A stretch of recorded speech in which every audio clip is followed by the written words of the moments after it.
तो चलिए स्टूडेंट्स, आज हम बात करते हैं पार्ट बी के यूनिट 1 का सेशन 7, जिसका नाम है ऑनलाइन ट्रांजैक्शन। यानी कि हम कैसे इंटरनेट पर अपने ट्रांजैक्शन करते हैं, कैसे पेमेंट एक जगह से दूसरी जगह कहते हैं। तो यानी कि एक वर्ड होता है ई कॉमर्स, यानी कि जब हम ऑनलाइन ट्रांजैक्शन करते हैं उसको हम ई कॉमर्स कहते हैं, जिसका मतलब होता है इलेक्ट्रॉनिक कॉमर्स। यानी कि जो पैसे का लेन देन होता है उसको हम ई कॉमर्स कहा जाता है। और इसका इस्तेमाल करने के लिए हम पैसे एक जगह से दूसरी जगह भेजने के लिए कई तरीके इस्तेमाल करते हैं। डाटा से पैसा एक दूसरे के दूसरे अकाउंट में भेजते हैं, या फिर हम ऑनलाइन शॉपिंग करते हैं, सेलिंग करते हैं, प्रोडक्ट को खरीदते हैं या बेचते हैं। तो ये जो ऑनलाइन शॉपिंग होती है, पैसे का लेन देन जो होता है, ये पे ऑनलाइन होता है। क्रेडिट कार्ड का इस्तेमाल करते हैं या डेबिट कार्ड का इस्तेमाल करते हैं, ये इंटरनेट बैंकिंग का इस्तेमाल करते हैं, ये cash on delivery. Debit ATM card आप जानते ही हैं, इंटरनेट बैंकिंग यानी कि बैंक का डायरेक्ट लॉगिन करने के बाद, कैश ऑन डिलीवरी यानी कि जब प्रोडक्ट आपके पास पहुंचता है तब। उसके बाद होता है ई शॉपिंग। ई शॉपिंग का मतलब यानी कि जब इंटरनेट से आप कुछ खरीदते हैं उसको हम ई शॉपिंग कहते हैं। ई शॉपिंग के लिए जैसे हम देखते हैं कि अमेजन, ईबे और ये क्रेलिस्ट, बोनांजा और फ्लिपकार्ट, ये वेबसाइट्स हैं बहुत सारी जो इंटरनेट पर सामान को बेचने के लिए इस्तेमाल होती हैं। और इनका फ़ायदा ये भी होती है कि इन पर आप सामान को अगर ख़राब निकल जाए तो वापस भी कर सकते हैं। तो देखिए, एडवांटेजेस ऑफ शॉपिंग। कन्वीनियंस का मतलब यानी कि ये होता है कि इसमें आपको सामान को खरीदने में आसानी होती है, कहीं जाना नहीं पड़ता, कहीं आना नहीं पड़ता। और आप दुकान पर जाकर जो बहुत सारे डिज़ाइन वगैरह देखते हैं उनको आसानी से आप देख सकते हैं।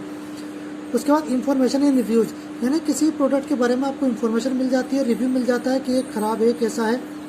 उसके बाद प्राइस एंड सिलेक्शन। उसके बाद ये होता है कि एक ही चीज़ आपको बहुत सारी जगहों पर मिलती है, अलग अलग प्राइस पर मिलती है, तो अपनी मतलब कि चीज़ को सिलेक्ट करके उसके प्राइस के हिसाब से देख सकते हैं। No compulsive shopping. No compulsive shopping का मतलब ये होता है कि यहाँ पर किसी भी सामान को खरीदना ज़रूरी नहीं होता। यहाँ पर आपके सामने कोई बेचने वाला नहीं होता, वो ये नहीं कहता कि ये चीज़ अच्छी है ये ले लो, ये चीज़ अच्छी है ये ले लो, ये नहीं ये ले लो। आप अपनी मर्जी से उसको पसंद करते हैं। उसके बाद डिसएडवांटेज। डिसएडवांटेज का मतलब यानी कि किसी भी चीज़ को आप जो होती है उसको आप टच करके नहीं दे सकते। उसके डाटा की सिक्योरिटी नहीं होती जब आप इंटरनेट पर पैसे देते हैं अपने अकाउंट से। और उसके बाद फ्री शिपिंग, यानी कि बहुत सारी चीज़ कंपनी जैसे होती है जो सामान को आपके घर तक भेजने के लिए पैसा लेती है, कुछ नहीं भी लेती। उसके बाद सबसे बड़ी समस्या ये आती है कि जब हम उसको सामान को वापस करते हैं तो उसमें बड़ी समस्या होती है, प्रॉब्लम होती है। इतनी प्रॉब्लम खरीदने में नहीं होती जितने बेचने में होती है, वापस भेजने में होती है। उसके बाद रिस्क होता है, बहुत बड़ा रिस्क होता है, फ्रॉड होता है कि सामान आपको कुछ और दिखाया जाता है और भेजा कुछ और जाता है। उसके बाद यहाँ पर बताया गया है कि कैसे हम ऑनलाइन ट्रांजैक्शन करेंगे अमेजन का यूज़ करके। अमेजन कंपनी जो थी 5 जुलाई 1994 को बनाई गई थी और ये बहुत सारे देशों में एक साथ चलती है।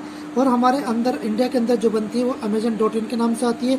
इस पर से आप जब प्रोडक्ट को देखते हैं तो प्रोडक्ट को जैसे आप क्लिक करते हैं वहाँ पर बाय नाउ का ऑप्शन होता है। बाय नाउ पे आप जैसे क्लिक करते हैं तो वहाँ पर क्रिएट अमेजिंग अकाउंट का नाम आता है। और अगर आपका अकाउंट पहले से बना हुआ होता है तो वहाँ पर लॉगिन का ऑप्शन आएगा। उसके बाद वो आपसे डिलीवरी एड्रेस मांगेगा, अगर डला हुआ है पहले से ही डला दिखाएगा, आपको उस पर क्लिक करना है और कंटिन्यू करेंगे। उसके बाद पेमेंट मेथड को क्लिक करेंगे और आगे करेंगे। पेमेंट मेथड वहाँ पर आपको जैसे मैंने अभी बताया, यूपीआई ट्रांजैक्शन हो सकता है, कैश ऑन डिलीवरी हो सकता है, इंटरनेट बैंकिंग हो सकता है, क्रेडिट कार्ड हो सकता है, डेबिट कार्ड हो सकता है। ठीक है। उसके बाद जब आप करेंगे आप अपना मोबाइल नंबर डालेंगे, उस मोबाइल नंबर पर आपके ओटीपी आएगा और जब वो ओटीपी आएगा तो आप उसको ओके कर देंगे तो आपका बैलेंस, अगर आपने ऑनलाइन ट्रांजैक्शन किया है तो बैलेंस आपका कट जाएगा। और अगर आपने कैश ऑन डिलीवरी किया है तो फिर वो उसका पैसा आप जब आपके प्रोडक्ट आपके पास पहुंचता है तब आप उसका पैसा देते हैं। जैसे ही आपका अपना ऑर्डर चला जाएगा आपके पास मैसेज आएगा कि आपका ऑर्डर प्लेस हो चुका है। और जैसे जैसे वो प्रोडक्ट आपके करीब आता जाता है उसका मैसेज आपके पास आता जाता है। उसके बाद online transaction and E reservation.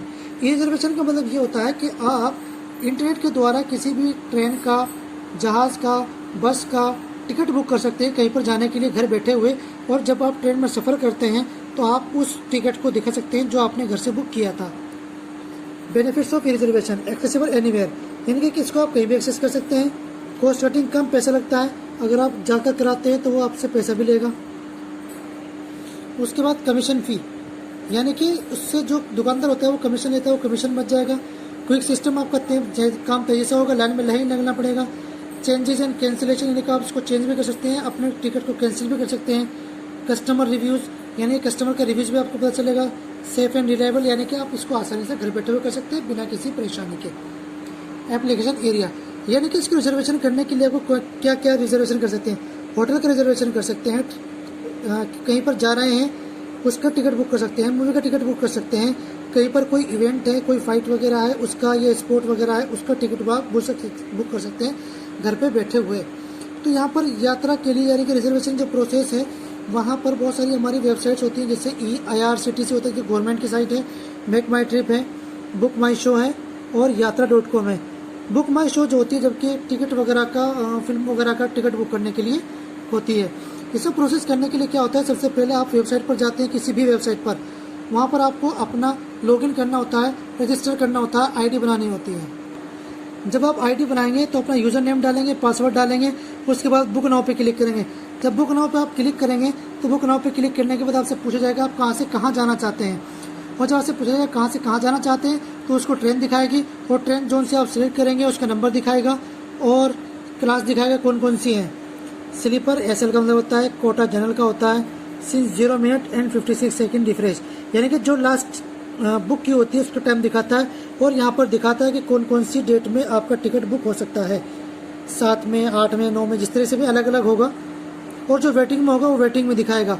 और जब आप अपना टिकट बुक कर लेंगे तो देखिएगा ये दिखाएगा ट्रेन का नंबर, फ्रॉम स्टेशन आपको कहाँ से जाना है, चंडीगढ़ से जाना है, ठीक है।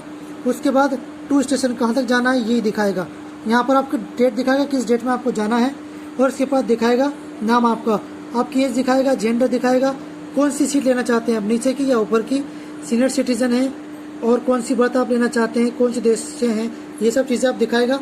और जैसे ही आपकी रिजर्वेशन बुक हो जाएगा तो इस तरह से टिकट बनकर आपके सामने आ जाएगा, और आप इस टिकट को आप अपने कंप्यूटर में, मोबाइल में सेव भी कर सकते हैं, इसको प्रिंट भी कर सकते हैं।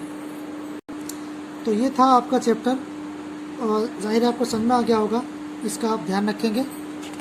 और यहाँ पर जो क्वेश्चन है आपका, क्वेश्चन नंबर 1 यहाँ से स्टार्ट होगा। यहाँ से स्टार्ट करने के बाद आप इसको यहाँ तक लिखेंगे, इनके नाम लिखेंगे, और उसके बाद हेडिंग डालेंगे एडवांटेजेस ऑफ फिश शॉपिंग, और फिर ये सिर्फ नाम लिख देंगे, convenience, information, reviews, price and selection, no compulsive shopping, इनमें आगे का क्वेश्चन लिखेंगे। उसके बाद लेकिन क्वेश्चन नंबर 5 जो है इसमें नो कंपल्सिव शॉपिंग डाल करके आगे की पूरी लाइन लिखेंगे, ठीक है। इसी तरीके से क्वेश्चन नंबर C3 है हमारा, तो इसमें हम क्या करेंगे कि बेनिफिट्स डालेंगे, और बेनिफिट्स हेडिंग डालने के बाद ये ग्रीन वाली हेडिंग लिख देंगे बस सारी।